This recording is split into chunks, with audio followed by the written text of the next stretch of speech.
What if I told you that the way to loving yourself is to abandon yourself? I know, I know, that stings. Bear with me, okay? Come along. But let's get vulnerable. A time I started to really abandon myself was when I was 19 years old and I had just got into a relationship. And for some reason, I was just head over heels for this person. It was so intense and it was fun. I eventually married this person. I remember my journal was read, and I don't even think we were even official yet. Read my journal and called me out on what I had wrote. And if anybody journals, you journal all your thoughts. Sometimes they're just observations or imaginations or experiences. You're just exploring your mind. And I had been journaling since 7th grade. So journaling was my coping tool. It was safe for me to explore my mind that way. And when this person read my journal, I froze. I immediately was internally defensive. And in that moment, I vowed to not journal again. I didn't know that was an act of self-betrayal or self-abandonment in that moment, but it was. I was changing myself to fit the mold for somebody else. Decided in that moment that it was unacceptable for me to explore myself this way.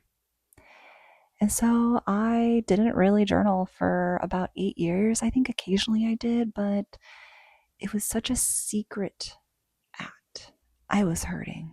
Oh, I was hurting so bad in that relationship, and I knew that wasn't okay.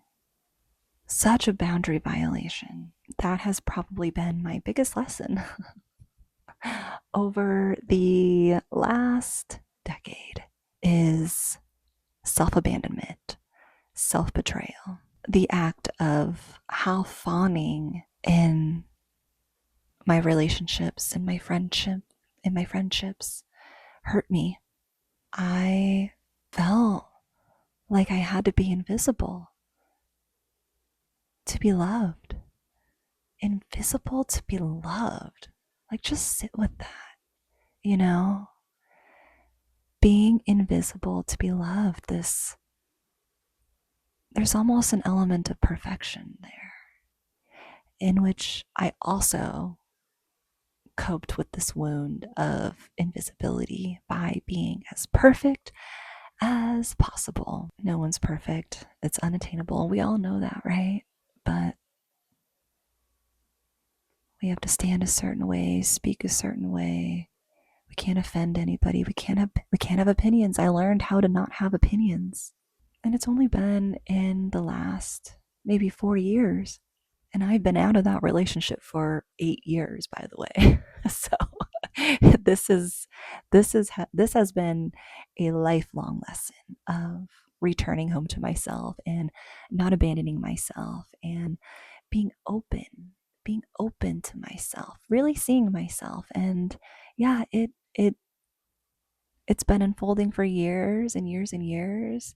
Started off with sobriety because I was coping through drinking because I got to be free when I was drinking. I didn't I didn't have to think so hard about what everybody wants. There was a freedom in that. But I eventually learned what my value was. I think we need to really see our value, our gifts.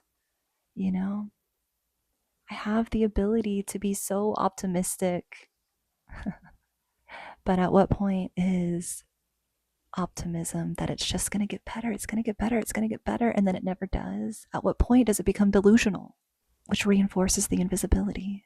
And so I'm sitting here on my bedroom floor with all of my clothes just on the ground, just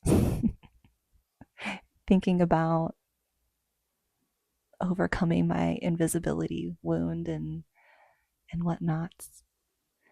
And I just want to, you have to see yourself and you have to heal in relation to others. You're not going to heal this fear of being seen by staying small, playing small. You know, our shadows are not bad things. They're uncomfortable aspects of ourselves that we've repressed and we've hidden away and we felt ashamed. But our shadows are gold. You know, in the midst of my fear of being seen is this beautiful golden shadow of expressing my voice, sharing my insight and my wisdom. Oh, isn't that so beautiful? Oh, you get to have a voice. You get to share things. You get to be an inspiration. You get to have opinions and feelings. It feels so good to experience the ups and the downs, right? And when you keep yourself small, you're really only experiencing the downs. We don't get through the arc. So let's just kind of run with this idea of this arc. We'll call it the arc of self-abandonment. And it's more of a process of coming home to ourself, like a dimmer switch. At the beginning, you know, we're bright, we're whole. We have this innocence about us. And then something happens to kind of trigger. Maybe it's self-doubt, maybe it's really anything, right? It's that shadow kind of creeping in. We start to shrink and please gain acceptance or want acceptance and approval and love. And this is the fawn. And then the disappearing happens, making yourself smaller. You start getting dimmer and dimmer, and you might not notice the pattern, but you might be starting to catch on just a little bit. And then you're completely invisible. And that becomes familiar. That becomes almost like comfort. And you've completely lost your voice. There is no voice, there is no opinions.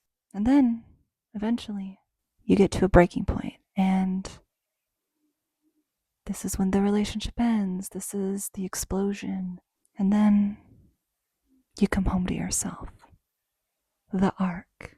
Your light starts to become restored, and you start to see yourself and realize that you never needed to go through this arc. You were whole to begin with. You were whole.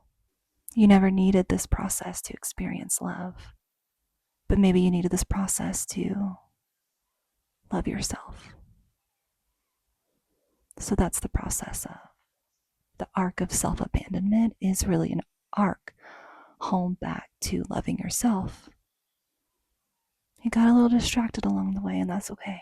So how do you listen to yourself? How do you nick this in the butt before it gets to that explosion? Now, none of us are perfect, and this is a process, not a destination, right? It's all about checking in and noticing how you feel and being in tune to your body cues of like, wait a second, that's interesting, right? Just to know and learn to name what you need. Say it gently and softly. Name it to tame it.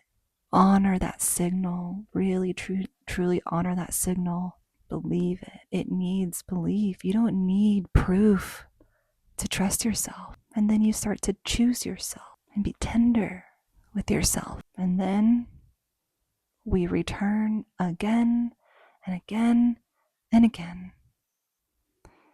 And it's a practice. It's really a practice in loving yourself, returning home to you every day, entertaining that inner voice, inner knowing. I leave you with this today. And if it resonates, awesome. If not, that's okay too. You know, we all have our own processes and our own lights we need to turn on to go with that analogy. So, see y'all later. Bye.